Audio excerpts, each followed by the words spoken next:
the hidden ingredient in junk food that acts like a detergent. I want you to think about what dish soap actually does. You squirt some on a greasy pan and it dissolves the grease by stripping off the protective layer off the surface of the pan. Now imagine the same process happening inside your gut. And I'm talking about this very delicate, thin layer of mucus on the inside of your gut that is there to protect you. There's a chemical that is so commonly added to our foods that we just consider it normal. And that chemical does the exact same thing to the protective lining of your intestines that dish soap does to the grease on a pan.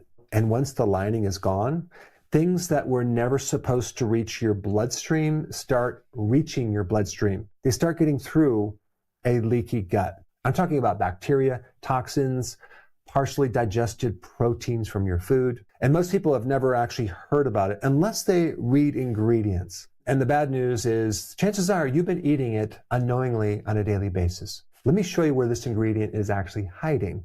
It's in ice cream, it's in chocolate bars, it's in salad dressing, it's in plant-based milk, it's in bread, protein bars, peanut butter, coffee creamer, mayonnaise, and baby formula. It's estimated that this ingredient is roughly in 60% of all packaged foods on the grocery store shelves.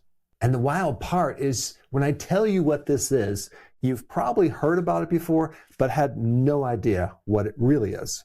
It goes by names like polysorbate 80, mono and diglycerides, carboxymethylcellulose, and something called carrageenan.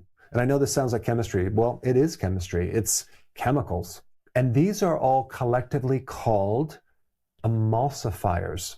Emulsifiers force the oil and water to mix so that the processed food looks smoother, so that it feels creamy when it's in your mouth, and it will last longer on the shelf. That's the only thing they do for the food.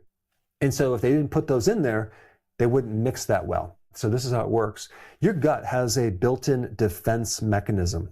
This mechanism is a thick layer of mucus that coats the inside of your intestines. On one side, you have trillions of bacteria. On the other side, you have your bloodstream.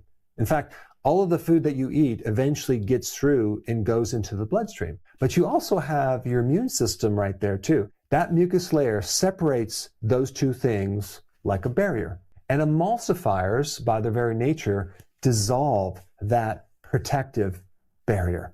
I mean, that's literally their chemical function. They're there to do just that to food, but they ended up doing it to your own body, your own intestines. And so many people are unknowingly eating this daily, over and over and over for years.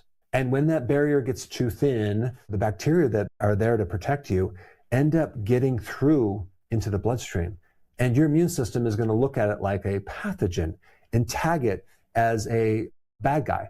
And now we get what's called an immune reaction, aka gut inflammation. And at first it starts as a low-grade, constant, simmering inflammation. But over time, if you keep inflaming it, it gets worse and worse and worse until it starts to wear down the inside of your colon. And then from there you get scar tissue, and then you have problems absorbing nutrients. There are many downstream consequences of this that go way beyond just the feeling of bloating. Because whatever's going on in your gut, you're going to feel up here as well. So you might feel brain fog. You might feel very heavy and sluggish and can't really think clearly after you eat. The things that you used to eat now bother you. And so it's really not always about the food. It's about certain ingredients in food, or if you want to call it that, that can actually start this process. So in animal studies, one of the biggest common emulsifiers is something called polysorbate 80. In some of the animal studies, they develop a metabolic syndrome, they gain weight, they have blood sugar problems, and also altered gut bacteria. And I'm going to be honest, a lot of these are animal studies, not human studies. We actually don't have a 20-year human trial. But here's what we do have. We do have a controlled human trial published in 2024 that found just from 2 weeks of eating food with an emulsifier, the participants had altered gut microbiomes, and the bacteria move closer to the intestinal lining. That's just 2 weeks. I mean, even in the last 20 years, IBS, irritable bowel syndrome, has doubled Autoimmune diseases are skyrocketing right now, and a lot of those start in the gut, especially in countries where they adopted ultra-processed foods. So is that the proof that emulsifiers cause all of this? No, but it isn't a coincidence that gut diseases are exploding after the exact same emulsifier consumption is also exploding. The next question is, why do we have these chemicals in our food? In the United States, food additives can be classified as generally recognized as safe. It's called GROS. And the part of this that should bother you is that GROS is a loophole. Companies can self-certify their own ingredients as safe. They've never been through third-party safety trials at all. And so when you hear this, oh yeah, they're generally recognized as safe, and think, oh yeah, good, I can eat them, don't buy into that. They do not have to submit to the FDA any long-term human trials. They don't even have to test chronic gut exposure.